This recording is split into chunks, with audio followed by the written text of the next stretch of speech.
right now on 5 on your side at 10. We started off nice and cool this morning. 40s again, low 50s, but I hope you enjoyed it. You might as well shut those windows. AC back on. It's hot and humid again. How humid it gets and when we'll see our next chance for rain ahead.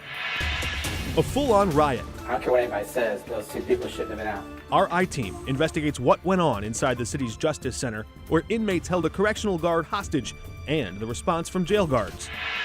But first, it's a story you'll only see on 5 on your side. I could hear him screaming in the background, and I didn't really know what happened. One Deloge woman describing the horrifying moment when she learned her 5-year-old grandson had been tased by a police officer by mistake. Thanks for joining us. I'm Mark Maxwell. Brent Solomon has the night off. Tonight we're learning more about an incident where police tased a 5-year-old boy during a Labor Day picnic. It happened in Deloge, just 1 hour south of St. Louis. 5 on your side's Diamond Palmer joins us now in studio with the family's first interview since it happened. Diamond?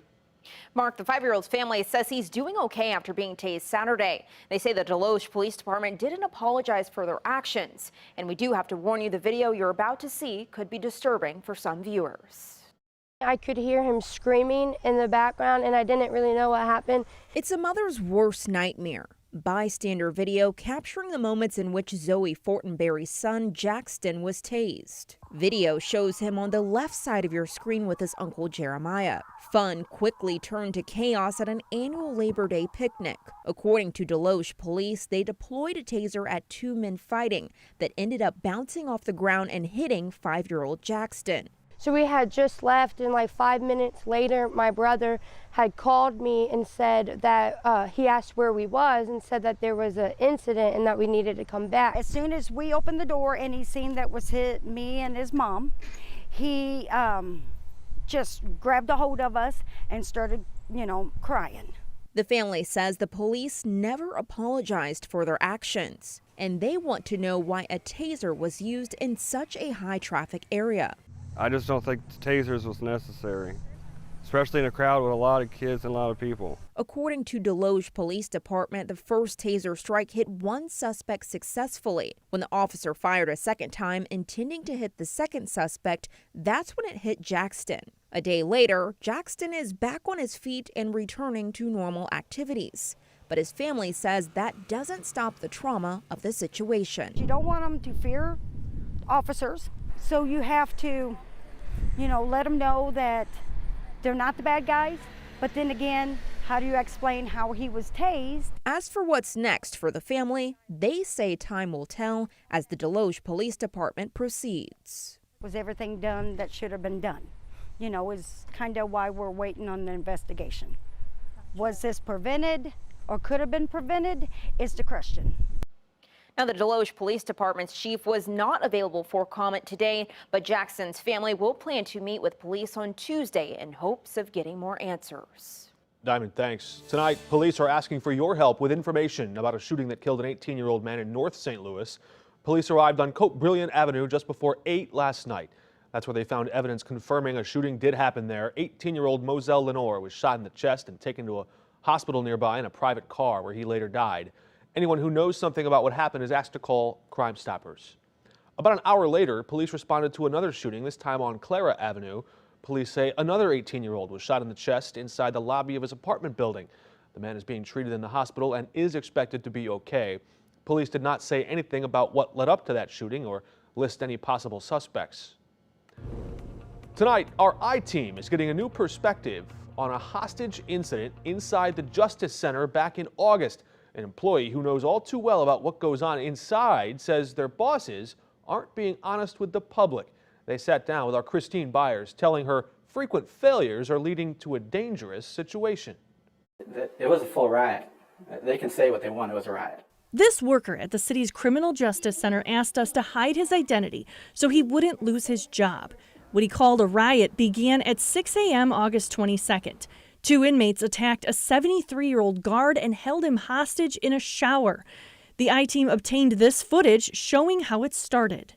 How was an officer left alone with 2 inmates like that? I don't care what anybody says, those 2 people shouldn't have been out. Following the attack, Jail Commissioner Jennifer Clemens Abdullah defended the center's procedures. We had adequate staffing, and it was doing a normal operation of serving of the meal. and they saw an opportunity and they took it. That it was a lie, and I think everybody knows it's a lie. Only one person should have been out at a time, and arguably they should have been handcuffed or shackled. And when the jail commissioner said the inmates were passing out breakfast trays, The idea of an inmate in a special management unit helping pass trays is asinine. the guard was shackled in the shower for 2.5 hours before a police SWAT team rescued him. In that time, inmates trashed the place, according to the employee. When the inmates took the keys and took over the security bubble, they were able to go over to the other unit and start letting people out. But at least 40 or 50 of them came out. People were assaulted on both sides from people in the opposite unit. The bubbles, the security bubbles were destroyed. They pulled out the fire extinguishers and were using them on the officers. And they popped the sprinkler heads. They jumped and pulled down the TVs in one of the units. The I-Team also obtained this still image of officers inside the unit. Do you think that city officials were truthful when they were describing what happened? No. All they wanted people to know was about the hostage situation. They didn't want people to know that there was a riot. This wasn't the first time something like this has happened. In 2021, the city's downtown Justice Center made national news when inmates broke windows and set fires. What is the difference between this riot and the riot that happened a few years ago? Not a lot of them. They didn't break out the outside windows. The employee says tensions have been brewing because Clemens Abdullah's administration is not following its own policies. And our policy says that they're supposed to get rec every day. They shouldn't be locked down for more than 23 hours a day. That's the policy. That's the standard. That's a national standard. But we don't follow that. We're not designed for punishment. It's a jail. It's pre-trial. This isn't prison. Do you just think that type of treatment leads to violence? I think for an extended period of time it does, yeah. These guys that you've been pushing and leaning on for some of them months at a time, you can't be surprised when they act out. I don't know what human wouldn't. For the I-Team, Christine Byers, 5 on your side. The I-Team asked the mayor's office how much damage was caused to the jail and made a request for surveillance footage from the attack. The mayor's office has not yet responded to that request. We'll update this story when we hear back. And if you have a tip for Christine and the 5 on your side I-Team, you can leave a voice message on 314-444-5231 or email her at tips@ksdk.com. All of those calls and correspondence will remain confidential.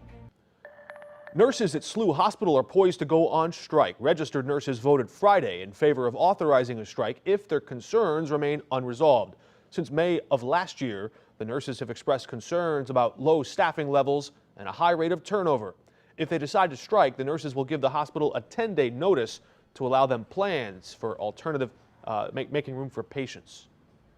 2, 1, ignition, engines full power, and liftoff.